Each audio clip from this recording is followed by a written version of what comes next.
A mentira anula a fé. A mentira enfraquece a fé.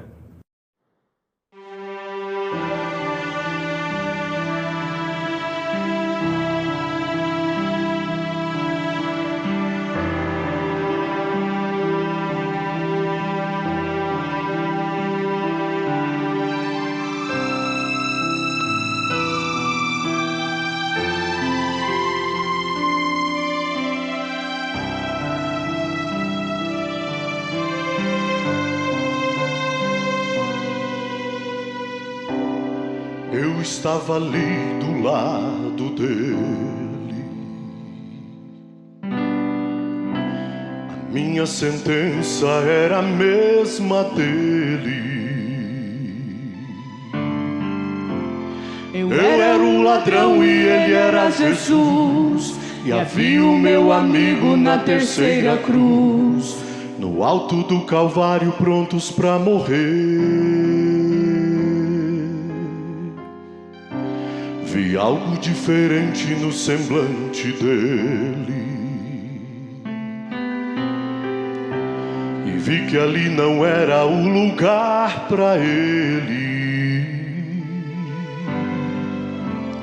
Eu e meu amigo cheios de pecados, ele inocente ali do nosso lado, pagando um alto preço mesmo sem dever. Então lembrei que enquanto eu estava por aí roubando, ele estava seus milagres operando, fazendo os sofrimentos chegarem ao fim. Então pensei, como deve ser bonito onde ele mora, mas daqui a pouco ele vai embora. Vou pedir pra ele se lembrar de mim, lembrar de mim. Sei que o Senhor não é desse lugar.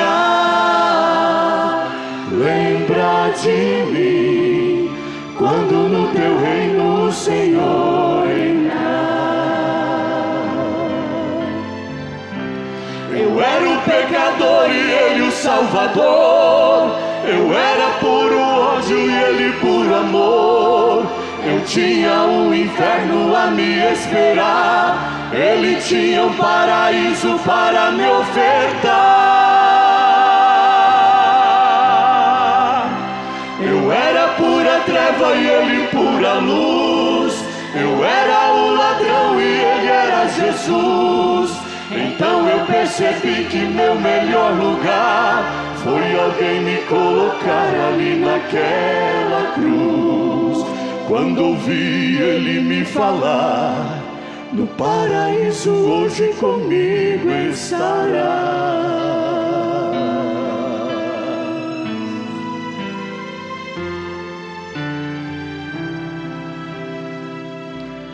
Então lembrei que enquanto eu estava por aí roubando, ele estava seus milagres operando, fazendo os sofrimentos chegarem ao fim. Então pensei, como deve ser bonito onde ele mora, mas daqui a pouco ele vai embora. Vou pedir pra ele se lembrar de mim, lembrar de mim. Sei que o Senhor não é desse lugar. Lembra de mim, quando no teu reino o Senhor entrar. Eu era o pecador e ele o salvador. Eu era puro ódio e ele puro amor. Eu tinha o inferno a me esperar, ele tinha um paraíso para me ofertar. Eu era pura treva e ele pura luz. Eu era o ladrão e ele era Jesus. Então eu percebi que meu melhor lugar foi alguém me colocar ali naquela cruz. Eu era um pecador e Salvador. Eu era puro ódio e ele puro amor. Eu tinha o inferno a me esperar, ele tinha o paraíso para me ofertar. Eu era pura treva e ele pura luz. Eu era o ladrão e ele era Jesus. Então eu percebi que meu melhor lugar foi alguém me colocar ali naquela cruz. Quando ouvi ele me falar, no paraíso hoje comigo estarás.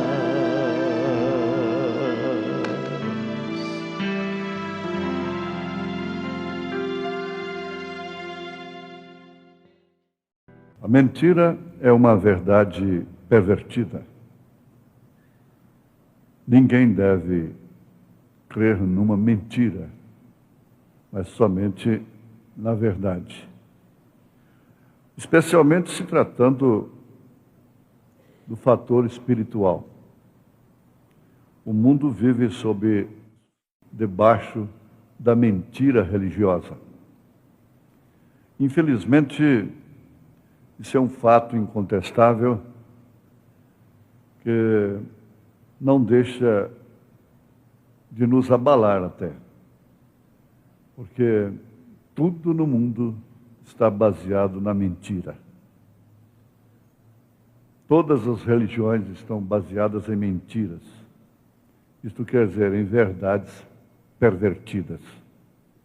A Bíblia é verdade. Jesus Cristo é a verdade. Ele disse, eu sou o caminho, é a verdade e a vida. Mas o caminho tem sido pervertido, a verdade tem sido pervertida, por isso a vida tem sido pervertida. Tudo que perverte é mentira, é falso. São Paulo diz aos Colossenses, capítulo 3, verso 9, não mintais uns aos outros. Agora, como você pode crer numa mentira secular que surgiu 325 anos depois de Cristo? A mentira que a divindade é composta de 3 pessoas distintas. Afinal, isso está dentro do cálice da fornicação da grande meretriz, que tem se deitado com os reis da terra. E desde o concílio de Nicéia é que foi criada essa fornicária doutrina de 3 pessoas distintas. Não tem amparo bíblico. É verdade que Deus é uma trindade? Sim, perfeitamente.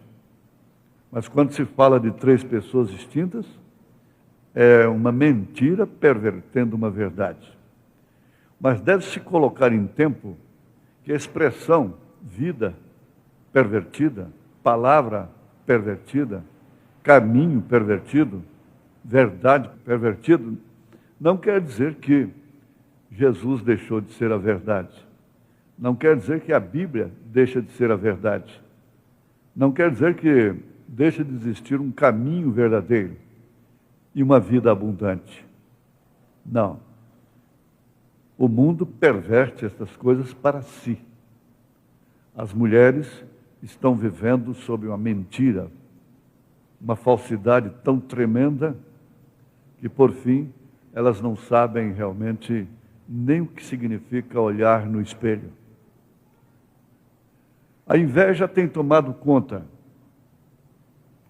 e, provocados pela inveja, imitações e tantas outras coisas, isso tem obstruído a fé. A fé que deveria ser o alvo principal. A fé perfeita. É na palavra perfeita. Existem muitas maneiras de crer. Portanto, temos várias fé. Fé de uma forma pervertida. Nós nos tornamos um cristão e, uma vez cristãos, nós não deveríamos ter inveja. A inveja não quer dizer simplesmente, somente falta de capacidade para realizar.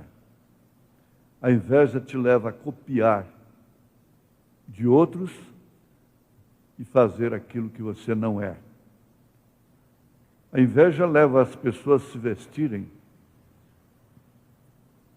A inveja leva à competição.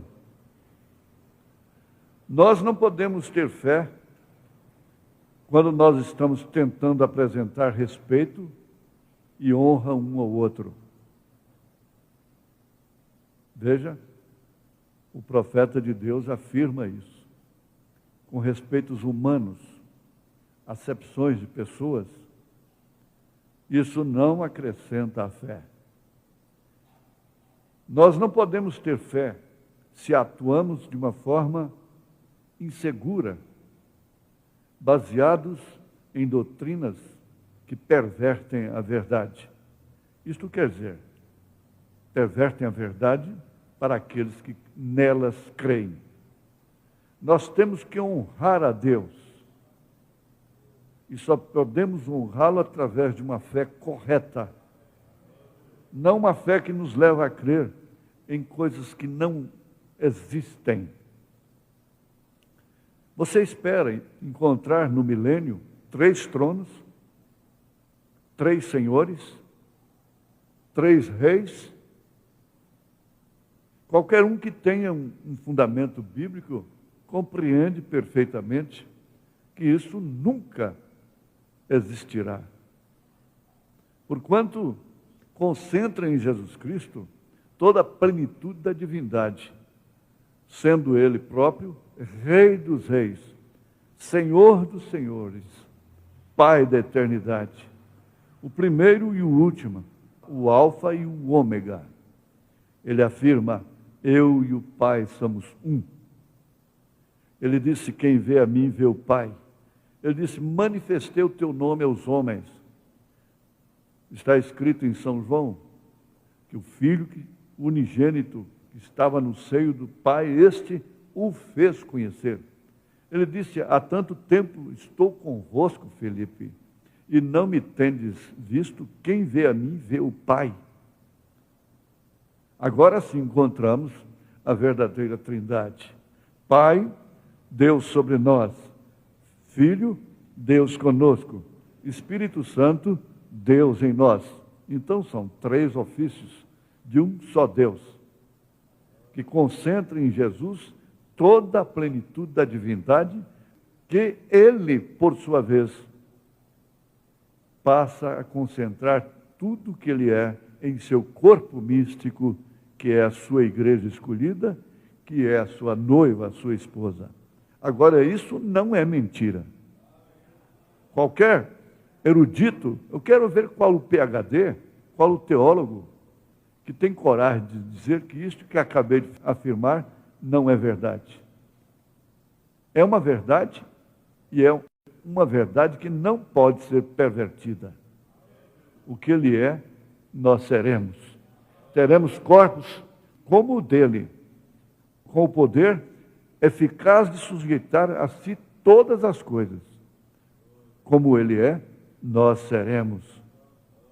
Portanto, nós temos que honrar a Deus através de uma fé correta. Jó estava na lepra, estado terrível, exalando mau cheiro. E a lepra, então, significava exclusivamente pecado. Seus amigos o acusavam de ser um pecador oculto, mas Deus nunca lhe computou pecado oculto. E no fim do livro de Jó, você vai encontrar uma coisa, que Jó é quem teve que orar pelos seus amigos que nunca ficaram leprosos. Isto porque, mesmo na lepra, mesmo no estado como nós estamos, nessa condição humana, todos pecaram, todos estão destituídos da glória de Deus, mas pela misericórdia Ele nos fez crer no sacrifício do Calvário de uma maneira correta. Então, como Jó, Deus disse, Jó tem dito que é reto ao meu respeito. Isto quer dizer, Jó não tem pregado uma mentira, não perverteu a sua crença, a sua fé, mesmo estando na lepra.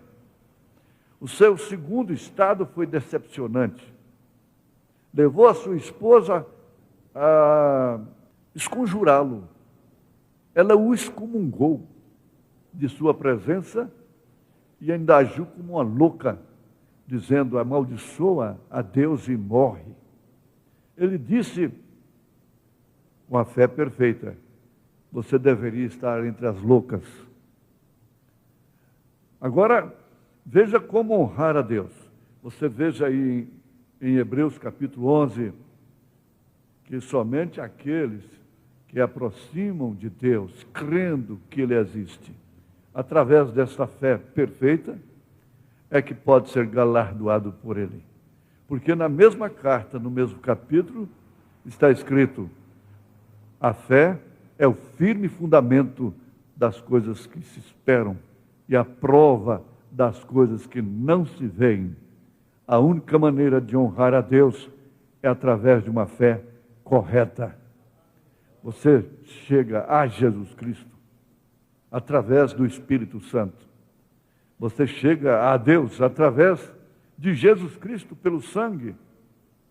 Mas isso é confusão? Não, perfeitamente não. Claro que não. Isso é a luz no entardecer. São 3 ofícios. Como Pai, Ele é rei. Como Filho, Ele é sacerdote. Como Espírito Santo, Ele é profeta. Ele ilumina. Ele é o Espírito de verdade. Ele disse que esse Espírito de verdade estaria neles. Ele falou, vou e venho para vós. E Ele veio no dia de Pentecostes e tem estado em sua igreja, em todas as eras. Até mesmo dentro das arenas, nas cadeias, nas prisões, nos martírios e agora na era mais astuta, enganosa, mentirosa. A balança desse século é mentirosa. A balança fala da justiça. Isaías profetizou acerca dessa justiça. Mesa cheia de vômitos. Cabe a você raciocinar que tipo de fé você tem. Você diz, eu tenho fé em Deus. Tiago disse, você crê em Deus? Faz bem. Os demônios também creem. Eles também são crentes. Quando os sacerdotes, sumos sacerdotes, estavam dizendo que Jesus era Bezebu, era um falso, demônios diziam, que temos nós contigo, Jesus, Filho do Deus Altíssimo. Os demônios não têm como saber que Jesus não era Deus, que Jesus não é Deus, mas os sacerdotes não sabem, os sábios entendidos não sabem ver Deus em Jesus Cristo. Agora, a questão de não mentir uns aos outros, evangelistas mentindo para as pessoas, pregando doutrinas falsas, mentirosas, simplesmente porque é uma mentira, ou mentiras seculares, porque vem vindo através dos séculos. A verdade foi sepultada, mas ela foi ressuscitada. Com Lutero, ele contestou a mentira a respeito da justificação pela fé. Ele sacudiu a batina e o Espírito Santo mostrou para ele na Bíblia que não era através da penitência nem da indulgência. Mas ele disse, pela fé sois salvos, pela graça. Isso não vem de vós, é dom de Deus. Ele sustentou essa verdade. Parte, uma parte apenas. Logo veio John Wesley e disse, não é só justificação pela fé. Tem a santificação também, que nos traz os dons espirituais. Mas logo, tudo isso foi sendo pervertido, e para que tem servido os dons espirituais hoje? Carismáticos, para comércio da cura divina, comércio do exorcismo, comércio religioso, mentira religiosa, demônios religiosos, os piores que existem. Não, você pensa assim, o pior homem é o que bebe, é o que rouba. Não, ele não é o pior. O pior é aquele que mata a alma, aquele que mente para os espíritos, aquele que engana as almas. Esse é o pior assassino que existe. Esse é o Caim, é o caimita, é a serpente. Mas graças a Deus que nos dá a vitória por nosso Senhor Jesus Cristo. O profeta diz assim, você nunca deve dizer, eu amo você, a menos que você tenha essa intenção, a menos que isso seja verdade, a menos que você ame a alma, a menos que você ame de verdade, senão você não passará de um hipócrita, você está com um eu te amo de novela apenas. Deus te abençoou. Te abençoou, me abençoou, nos abençoou. Uma porção da verdade que não pode ser adulterada, não pode ser pervertida. Jesus Cristo é o mesmo, ontem, hoje e eternamente. Se Ele um dia libertou, ainda Ele liberta. Se um dia Ele curou, Ele ainda cura. Se um dia Ele salvou, Ele ainda salva. Ele perdoa os nossos pecados. Em nome de Jesus Cristo. Amém.